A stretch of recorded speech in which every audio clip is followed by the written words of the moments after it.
नमस्कार, मधेसवाणी कार्यक्रममा आज हामीसँग हुनुहुन्छ अधिवक्ता विकास कुमार ठाकुर। उहाँ तराई मधेस राष्ट्रिय परिषदका राष्ट्रिय संयोजक समेत हुनुहुन्छ। सर्वप्रथम उहाँले कार्यक्रममा स्वागत गरौँ। स्वागत छ यहाँले कार्यक्रममा। धन्यवाद।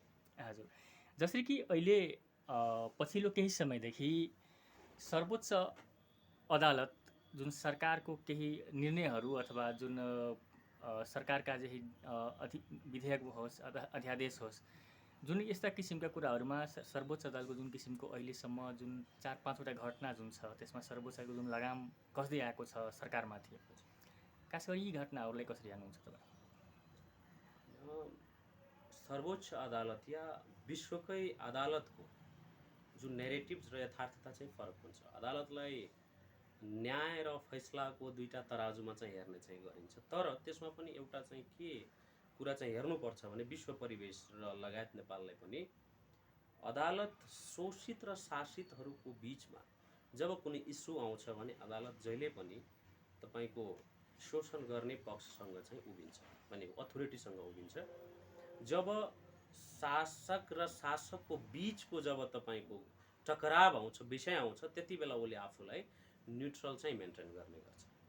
भनेपछि अहिले जुन परिवेशहरू नेपालमा न्यायालयमा या राजनीतिक वृत्तमा घट्न गयो, अदालतले जसरी चाहिँ अंकुश लगाएको देखियो, त्यो चाहिँ दुई तीनवटा इस्यु, जस्तै नागरिकता अध्यादेश, त्यस्तै तपाईको अहिलेको मन्त्री परिषद। भनेपछि नागरिकता अध्यादेशको विषयमा अदालतले जुन इन्टर्म अर्डर दियो, त्यो पहिल्यैबाट बुझ्नुपर्ने विषय के हो भने सत्ता र शक्तिको बिचमा फरक हुन्छ। भनेपछि त्यो जुन अध्यादेश थियो के थियो भने त्यो अध्यादेश सिम्पली भन्यो भने एउटा चाहिँ कुन वर्गको लागि चाहिँ इङ्कित गरिएको थियो, त्यो वर्ग चाहिँ सत्तासँग बिलोङ्स चाहिँ गर्दैन र सत्ताले त्यसलाई के गर्यो भने शक्तिको जुन डिमान्ड थियो त्यसलाई सत्ताले चाहिँ तपाईको निस्तेज गर्यो, या त्यसलाई चाहिँ ब्रेक लगाउने काम चाहिँ न्यायालयले गरेको। भनेपछि त्यसकै पराकम्पनहरू चाहिँ। हजुर, तर यो मन्त्री परिषद विस्तार विरुद्ध जुन निर्णय आयो कि यो काम चलाउ सरकार हो, यसले मन्त्री परिषद विस्तार गर्न पाउँदैन भन्यो।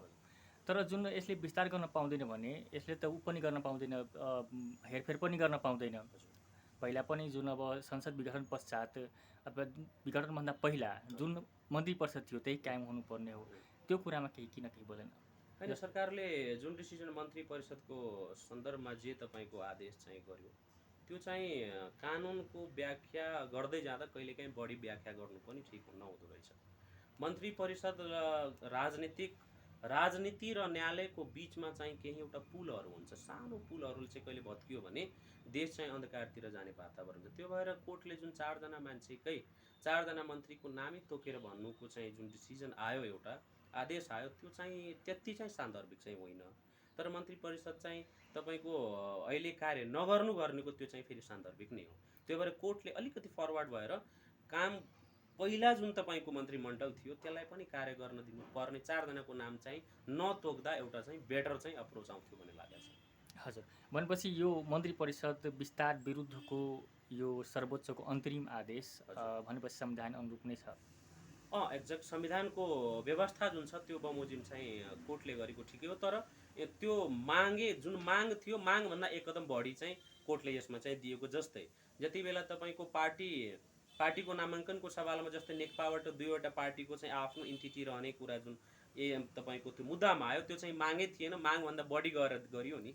त्यो भनेको सत्ता र शक्तिको बिचको सन्तुलन कहिलेकाहीँ नमिल्दाखेरि त्यो चाहिँ कहिलेकाहीँ सत्ता चाहिँ हाबी हुने, कहिलेकाहीँ शक्ति हाबी हुने चाहिँ परिरहन्छ। त्यसकै एउटा चाहिँ यो प्रारूप हामीले देख्छौँ। हजुर, तर यो निर्णयलाई कतिपयले खास गरी एउटा कानुनी निर्णय भन्दा पनि राजनीतिक निर्णय पनि भन्ने गरेको छ।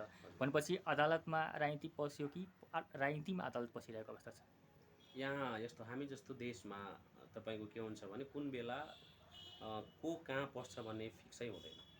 यहाँ चाहिँ बुझ्नुपर्ने के रहेछ भने अदालतले जुन प्रकारका डिसिजनहरू तपाईको अहिले गर्दै आएको छ, जसलाई अंकुशको रूपमा बुझिन्छ, त्यो चाहिँ नितान्त रूपमा के छ भने एउटा राजनीतिक वृत्तको एउटा चाहिँ विभेदको रूपमा पनि हामीले बुझ्न सक्छौँ। जस्तै एक तीरले कतिपय निशानाहरू राजनीतिमा चाहिँ साध्ने गरिन्छ। जस्तै प्रधानमन्त्री ओलीलाई पनि थाहा थियो कि नागरिकताको अध्यादेश ल्याउँदाखेरि यो चाहिँ जुन पहिलाको जुन प्र्याक्टिस छ, बालकृष्णजीको जुन रिटहरूको जो एउटा चाहिँ नजिर स्थापित भएको छ, त्यसबाट पनि यो लागू हुँदैन भने पहिला थाहा थियो। मन्त्री परिषद विस्तार गर्नु पनि यो विस्तार मिल्दैन भने उहाँको चाहिँ कानुनी सल्लाहकारहरूले पनि सल्लाह दिएकै होला, त्यो पनि कानुनको चाहिँ क्लियर प्रोभिजनले पनि नमिल्ने हो। तर एक तिरले कतिवटा निशाना चाहिँ गर्नु भने एउटा त के भयो भने एमालेको या ओलीको राजनीतिक या पार्टीको राजनीतिक जुन मधेसमा चाहिँ चिरा परेको अवस्था थियो त्यसलाई आफ्नो तपाईँको कार्यकर्ताहरूलाई अक्सिजनको रूपमा कि मैले नागरिकताको लागि त प्रयास गरेकै हो, सबभन्दा मूल समस्यामा नागरिकता पनि एउटा समस्या हो, मैले प्रयास गरेँ तर न्यायालयले रोकिदियो, दोष चाहिँ न्यायालयलाई। मैले पनि यो मन्त्रीमण्डलमा 14वटा मैले 2 नम्बर प्रदेश 14वटा मन्त्रीलाई मैले चाहिँ अवसर त दिएकै हो, तर मैले चाहिँ अवसर दिँदा पनि न्यायालय रोकिदिएको भनेपछि एक तिरबाट कतिपय निशानाहरूले सत्ता र शक्ति दुइटैले भनेको अथोरिटी र पावरले दुइटैले मिलोमतेमा चाहिँ एक प्रकारको राजनीतिक चाहिँ गरेको परिस्थिति हुन्छ। हजुर, भनेपछि अहिलेसम्म प्रधानमन्त्री केपी शर्मा ओलीबाट भए गरेका निर्णयहरू यो एउटा वास्तवमा समस्या समाधान भन्दा पनि अथवा लागू हुनका लागि भन्दा पनि एउटा आफ्नो राजनीतिक रणनीति मात्रै थियो यो। एक्ज्याक्ट, यसलाई चाहिँ हामीले बुझ्न पनि सक्छौँ, किन राजनीतिक वृत्तमा हामीले जसरी मूल्याङ्कन गर्छौँ नि त्यो दुईवटा कुराले इङ्गित पनि गर्छ। र तेस्रो कुरा के हुन्छ भने पावर पोलिटिक्समा के हुन्छ भने आफूलाई भोलिका दिनमा जुन शक्तिले ह्याम्पर गर्छ या सम्भावित जुन शक्ति चाहिँ उब्जिने शक्ति हुन्छ त्यसलाई पनि कसरी न्यूनीकरण गर्ने भने राजनीतिमा ठुलो एउटा चाहिँ ध्येय चाहिँ लिएको हुन्छ। त्यसैले जस्तै मधेसमा दुईटा दलहरू एकसाथ आउनु एउटा सम्भावनाको चाहिँ तपाईँको उजागर भयो, एउटा सम्भावना बढ्दै गयो र त्यसले चाहिँ के छ भने संसदीय व्यवस्थामा चाहिँ तपाईँको सिटको मात्रा चाहिँ झनै बढाउने अवस्था देखियो भनेपछि एमालेको लङ टर्म प्रोजेक्टमा चाहिँ मधेसको शक्तिलाई चाहिँ ध्रुवीकरण गर्ने र एक ठाउँमा रहन नदिनेको प्रोजेक्टको रूपमा पनि एक तिरले मल्टी अफ निशाना चाहिँ केपी ओलीले लगाएको चाहिँ हामीले बुझेका छौँ। हजुर, खास गरी हामी मधेसका राजनीतिक दलबारे कुरा गरौँला, तर खास गरी अहिलेको यो निर्णय जुन नजिर जुन तर्कहरू गरियो संसद विघटन अवस्थामा छ र यसले मन्त्री परिषद विस्तार गर्न सक्दैन, काम चलाउको सरकार हो भनेपछि जुन मन्त्री यो खास गरी संसद विघटनका विरुद्ध पनि मुद्दा परेको छ भनेपछि अदालतले स्वीकार गरेको छ कि संसद विघटन यसपल्ट संविधान अनुसार नै छ भनेर स्वीकार गरेको अवस्था हो कि होइन? यसको दुईटा कानुनमा जानुभयो भने 76 को जुन जुन प्रोभिजन छ, जुन जुन प्रक्रियाहरू छ त्यो जम्प गरेर जान मिल्दैन। अनि राष्ट्रपतिले जसरी चाहिँ मन्त्री परिषदबाट चाहिँ तपाईँको जान्छ कुनै पनि विषयहरू त्यसमा चाहिँ जुन प्रकारको उहाँले चाहिँ निर्णय गरेर पठाउनुहुन्छ त्यो चाहिँ प्रजातान्त्रिक प्रक्रिया चाहिँ बिल्कुल होइन, त्यहाँ चाहिँ मिचरी गरेको छ। र त्यो जुन सर्ट टाइमहरू जुन दिन्छ नि त्यो टाइमहरू र त्यसको चाहिँ एकैचोटि जम्प चाहिँ यो दफाबाट सिधै जम्पमा बिचको कुरालाई प्रयोगी नगरिकन सिधै दफामा चाहिँ चेन्ज गर्ने जुन कुरा भयो त्यो चाहिँ असंवैधानिक भयो। संसदीय व्यवस्थामा संविधानलाई अक्षरशः पालना हामी गर्ने हो भने त्यो चाहिँ देखिएन भनेपछि कानुनलाई टेकेर यदि गर्ने हो भने यो चाहिँ संसद पुनर्स्थापना हुन्छ। तर अदालत चाहिँ व्यवहारवादमा यदि गयो भने फेरि जस्तै हामी दुनियाँमा दुईवटा लिगल सिस्टम हुन्छ, एउटा कमन लिगल सिस्टम, एउटा सिभिल लिगल सिस्टम। र कमन लिगल सिस्टममा के हुन्छ भने तपाईँको कोर्टको तजबिजी अधिकार स्वविवेकीय अधिकार हुन्छ भने उसले व्यवहारवादलाई पनि तपाईँको मूल्याङ्कन गर्न सक्ने अवस्था हुन्छ। त्यो भएर कोर्टले संविधानको प्रोभिजनलाई या भएको जुन जुन प्रमाणलाई चाहिँ तपाईँको एज इट इज इन्टरप्रिटेसन यदि गर्यो भने कोर्ट फेरि चाहिँ संसद पुनर्स्थापना हुन्छ। तर होइन व्यवहारवादमा जाउँ त्यसपछिको सम्भावना के हुन्छ त? त्यसपछिको सम्भावना फेरि चाहिँ खिचातानी हुन्छ, फेरि त्यसमै आउनु पर्ला भनेर व्यवहारवादतिर गयो भने तपाईँको कोर्टले चाहिँ पुनर्स्थापना नगर्न पनि सक्छ। र जसरी चाहिँ पहिलाकै पुनर्स्थापना गयो भन्दा पहिला पुनर्स्थापना भयो, पुनर्स्थापना हुँदा चाहिँ विपक्षीहरूलाई के एक प्रकारले के लाग्यो भने विपक्षी शक्ति काङ्ग्रेसदेखि माओवादी लगायतलाई कि त्यो विनको रूपमा भयो, जुन प्रकारको लड्डु बाँडाबाँड सेयर भयो। तर पछि जब पार्टीको डिभिजन गर्ने अर्को अस्त्रको रूपमा प्रयोग गरेपछि त्यो लड्डु चाहिँ एकदम अमिलो भयो कि फेरि त्यसको स्वादै अमिलो भयो भने अहिले जुन प्रकारको मन्त्री परिषदलाई चाहिँ त काम गर्न नदिनु चाहिँ रोक अदालतबाट लाग्यो भने त्यसको विपक्षीको विनको रूपमा देखियो। भोलिका दिनमा के हुन्छ भने संसद चाहिँ पुनर्स्थापना नगरिदिनेको अवस्थामा फेरि त्यो चाहिँ अमिलो हुन सक्ने सम्भावना पनि त्यो छ भनेपछि त्यो पराकम्पन पनि एक प्रकारको हुन सक्छ। कोर्टले आफूलाई एकदम ब्यालेन्स चाहिँ न्युट्रल गर्ने हिसाबले दुईटैलाई कहिले यसलाई चाहिँ योतिर ढल्केको जस्तो हुने कहिले उतातिर ढल्केको जस्तो चाहिँ ब्यालेन्स गरेको पनि हो कि भनेर बुझिन्छ। हजुर, भनेपछि सम्भावना के देख्नुहुन्छ? पुनर्स्थापनाको कति सम्भावना छ? पुनर्स्थापनाको सम्भावना चाहिँ छ। हामी चाहिँ एक त कानुनको क्षेत्रमा काम गर्दै आएको अवस्थामा पनि कानुनको जे अवस्था छ त्यस अवस्थामा चाहिँ कोर्टले स्थापना गर्छ भन्ने हामीलाई लागेको छ कानुन राज्यमा। तर हामीलाई एउटा अनुभव पनि के छ भने जति बेला आरक्षणको लागि हामीले आन्दोलन पनि सडकदेखि लिएर देशभर आन्दोलन चलिरहेको थियो र मैले नै रिट पनि गरिरहेको थिएँ, अरू साथी पनि रिटमा हुनुहुन्थ्यो। त्यति बेला पनि कानुनको ऐनको संविधानको व्यवस्था हुँदा हुँदा पनि तपाईँले हामीलाई चाहिँ अन्तरिम आदेश चाहिँ दिएन, त्यसलाई चाहिँ त्यत्तिकै तुषारपात भयो भनेपछि त्यति बेला कानुनको अक्षरशः पालना भएन। भनेपछि अहिले पनि कानुनको अक्षरशः पालना नहुन पनि सक्छ। भनेपछि कोर्टले अहिलेसम्म आफ्नो चाहिँ बाटो चाहिँ खोलेको छैन, तर कानुनलाई मान्ने हो भने हामीले आस्था राख्छौँ कि कोर्टले चाहिँ पुनर्स्थापना चाहिँ गर्छ। हजुर, तर जसरी कि खास गरी जुन नागरिकता अध्यादेश आएको थियो राष्ट्रपतिको बाट जारी भएको थियो, त्यो नागरिकता अध्यादेशमा सर्वोच्चले जुन रोक लगायो हजुर, त्यो कतिको कानुन सरह थियो अथवा कसरी हेर्नु त्यो हेर्नुहुन्छ तपाईँहरू? यो अध्यादेश आइसकेपछि यो जस्तै जुन प्रकारको नेरेटिभ निर्माण भयो नि, तपाईँको राज्यले के नेरेटिभ निर्माण गरेको छ भने एउटा सत्ताले जहिले पनि के हुन्छ भने उसले आफूलाई प्रभुसत्ताको रूपमा स्थापित गर्छ र उसले प्रभुसत्ताको रूपमा के हुन्छ भने म भनेको यो राज्यको अनर मालिक हो र म चाहिँ भगवानको प्रतिनिधिको रूपमा चाहिँ यहाँ मात्रै हो भने अरू चाहिँ हाम्रो दास हो या हामीभन्दा तुच्छ हो, त्यसलाई डिग्निटी डिस्ट्रोयरको रूपमा पनि बुझ्न सकिन्छ। भनेपछि नागरिकता अध्यादेश नितान्त रूपमा देशको समस्याको थियो, न कि मधेसको मात्रै। त्यो त संविधानकै व्यवस्था र अनुसार आएको थियो। संविधानकै व्यवस्था अनुसार पनि तपाईँको मन्त्री के भन्छन् संसद नभएको अवस्थामा यति समयदेखि तपाईँको निरन्तर रूपमा छलफल हुँदै केही व्यवस्थाहरू जुन जुन अध्यादेशमा ल्याइयो त्यो त तपाईँको संसदीय समितिबाट छलफल भएर पास भइसकेको विषय थियो, त्यसमा कसैको समस्यै थिएन। उसले त संविधानको 11(3) प्रोभिजनलाई मात्र तपाईँको टेकेको थियो, त्यो एक अक्षर पनि एक शब्द कमा पनि संविधानबाट चाहिँ बढी या कम चाहिँ थिएन भने त्यसमा चाहिँ रोक लगाउनु पर्ने कुनै मतलबै चाहिँ थिएन। यसले निरन्तर कालान्तरमा चाहिँ एउटा समस्या पनि देशमा जन्माउँछ। तर कोर्टले चाहिँ जुन प्रकारले एक प्रकारको विभेदकोलाई संस्थागत गर्दै गयो नि, त्यो चाहिँ राजनीतिको लागि र देशको भविष्यको लागि पनि ठिक होइन। हजुर, भनेपछि नेपालमा जसरी भन्ने गरिन्छ कि नेपालमा अदालत छ, न्यायालय छैन, किनभने फैसला गर्छ, निर्णय गर्छ तर न्याय गर्दैन भन्ने किसिमको कुराहरू छ। यसलाई कतिको मान्नुहुन्छ? ठिकै हो। यस्तो हो कि भने न्यायालयले न्यायको निम्ति न्यायालयको परिकल्पना गरेको हो र फैसला र न्यायमा चाहिँ आकाश र जमिनको फरक छ। तर के हुन्छ भने न्यायालय तपाईँको प्रमाणको मोहताज हुन्छ।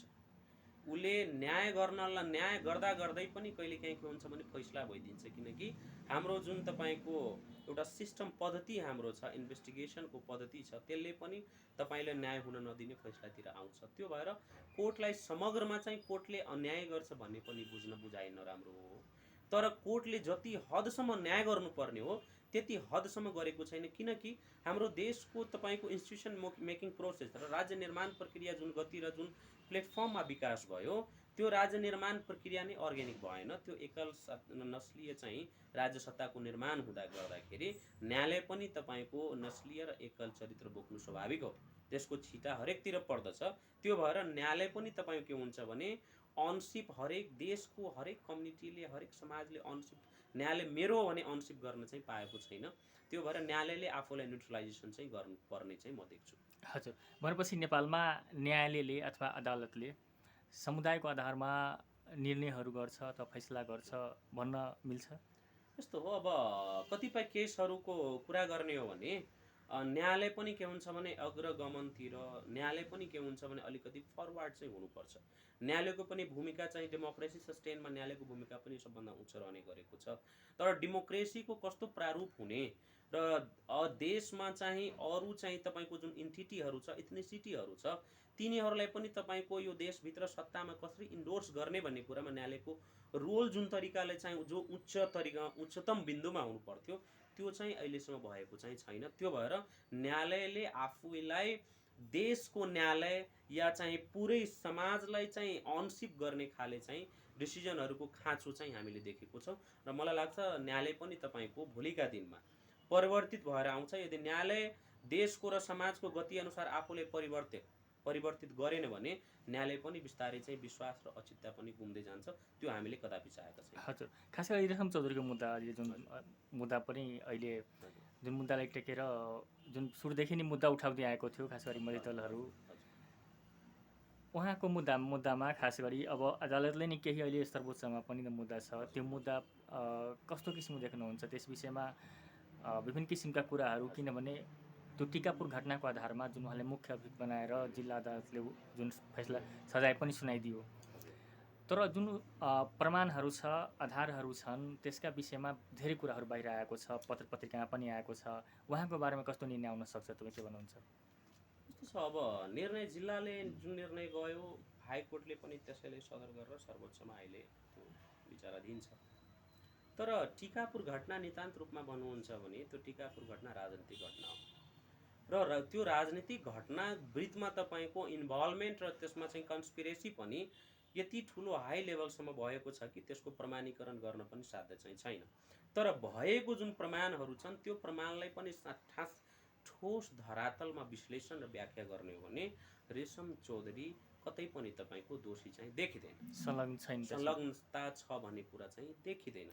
तर टिकापुर घटनाको भित्री प्रारूपलाई यदि हामी व्याख्या गर्छौँ भने टिकापुर घटना हुनुभन्दा अगावै जुन तपाईँको थारू समुदायको जुन आइडेन्टिटी र राइटको विषयमा जुन प्रकारको एक प्रकारको अनसिप भयो र सबै कन्सियस भएर बाहिर आए, त्यो दबेका भावनाहरू संस्थागित हुँदै जाँदाखेरि राज्य सत्तालाई एक प्रकारको थ्रेट हुनु स्वाभाविक हो।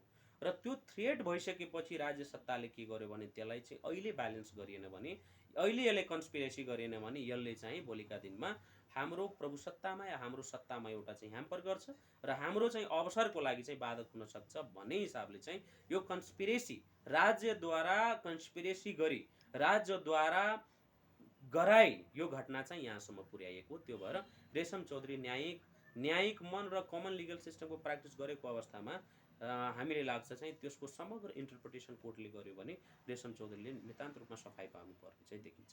हजुर, अब खास गरी मधेसको राजनीतिक विषयमा कुरा गरौँ। जस्तै तपाईँको तराई मधेस राष्ट्रिय परिषद भन्ने जुन छ, यो तपाईँहरूको एउटा खास गरी यो राजनीतिक संस्था होइन, एउटा सामाजिक संस्था हो जुन तपाईँहरूले भन्ने गर्नुहुन्छ। खास गरी मधेसको राजनीतिक जुन किसिमले अहिले जुन मधेसको प्रतिनिधित्व गर्दै संसदमा अहिले त्यो ठुलो सङ्ख्यामा छ, अहिले त्यो शक्ति नै दुई चेहरामा छ। कसरी हेर्नुहुन्छ यो शक्ति? जुन एउटा वैकल्पिक शक्ति आउँछ, मधेसले एउटा नयाँ अधिकारको लागि जुन मधेसमा एउटा जुन शक्ति एउटा एक भएको थियो, त्यति बेला मधेसमा दीपावली मनाएको थियो। अहिलेको अवस्थामा जुन मधेसमा एउटा निराशा छ मधेसको राजनीतिक कर्मीहरूप्रति, यो मधेस केन्द्र खास गरी जसपाको अवस्थाले कसरी हेर्नुहुन्छ?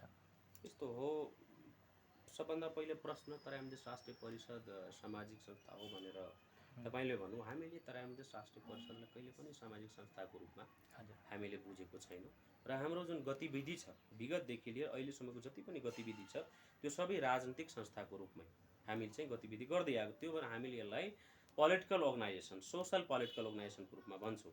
सामाजिक हाम्रो समाज हाम्रो एउटा के छ भने राजनीतिकको बिचमा चाहिँ खेल्ने ठाउँ मात्रै हो। त्यो भएर हामीले त्यसमा चाहिँ दुई तीनवटा के गर्छौँ भने हामीले विङ्स चाहिँ डेभलप गर्छौँ, सामाजिक विङ्स, राजनीतिक विङ्स, कल्चरल विङ्स लगायत धेरै विङ्स चाहिँ बनाएर हामीले चाहिँ डिभिजनमा काम गरिआएको। तर त्यसको मूल उद्देश्य नै के हो भने मधेसी राष्ट्रियता निर्माण। अहिले जुन केही समय अगाडि यो बहुराष्ट्रियताको जुन कुराहरू आएर विवाद चर्चा परिचर्चा भयो, त्यसको जननी चाहिँ भन्नुहुन्छ भने तराई मधेस राष्ट्रिय परिषद हो। 7 वर्षदेखि तराई मधेस राष्ट्रिय परिषदले बहुराष्ट्रिय राज्यको चाहिँ कल्पना चाहिँ गरेको छ। बहुराष्ट्रियताले नै देशलाई चाहिँ एउटा ट्र्याकमा लान सक्छ र हरेकको चाहिँ समस्याको पनि अनसिप हुन्छ, राष्ट्रियकरण हुन्छ र देशले एउटा चाहिँ निकास पाउँछ। नभए आजसम्म यो देश फँसेको अवस्था के हो भने अर्काको इन्टिटीलाई, अर्काको सार्वभौमिकतालाई तपाईँले स्वीकारै नगर्ने हो भने त देशलाई अनसिप, राष्ट्रियताको अनसिप हुँदैन के। त्यो त्यसमा पनि बहुसङ्ख्यक जनताले त्यसबाट तपाईँले धकेल्नुहुन्छ भने यो राज्य कसरी बन्छ? भनेपछि बहुराष्ट्रियताको विकल्प चाहिँ यहाँ छैन। भनेपछि हामीले के भन्यो भने बाह्य उत्पीडन जुन छ त्यो उत्पीडनलाई न्यूनीकरण गरौँ, त्यसलाई समाधान गरौँ, त्यसपछि मधेसभित्रको आन्तरिक उत्पीडनको व्यवस्थापन हामी गर्छौँ र त्यसकै जगमा मधेसी राष्ट्र हामी निर्माण गर्छौँ। र जबसम्म मधेसी राष्ट्र निर्माण हुँदैन तबसम्म मधेसको राजनीतिक समस्याको समाधान पनि हुँदैन। यो विषयलाई यी पार्टीहरूले र अहिलेका जुन एक्जिस्ट तपाईँको नेताहरू हुनुहुन्छ उहाँहरूले बुझ्न सक्नु भएन। उहाँहरूलाई के लाग्यो भने 15बाट 25बाट 35देखि 50वटा सिट हामी ल्यायो भने हामीले सत्ता परिवर्तन गर्छौँ या राजनीतिक या मागहरू हाम्रो संस्थागत हुन्छ।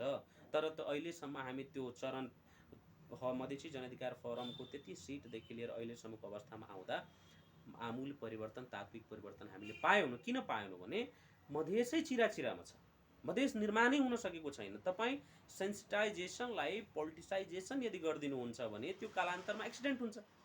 मधेसको भावनालाई तपाईँले मात्र राजनीतिकरण गरिदिनु भयो, त्यो राजनीतिकरण गरेर त्यसको फाइदा मात्र उठाउनु भयो। तर मधेस कसरी बन्छ, मधेसको मूल समस्या के हो, त्यसको समाधान के हुन्छ, त्यसको रिसर्चै भएन।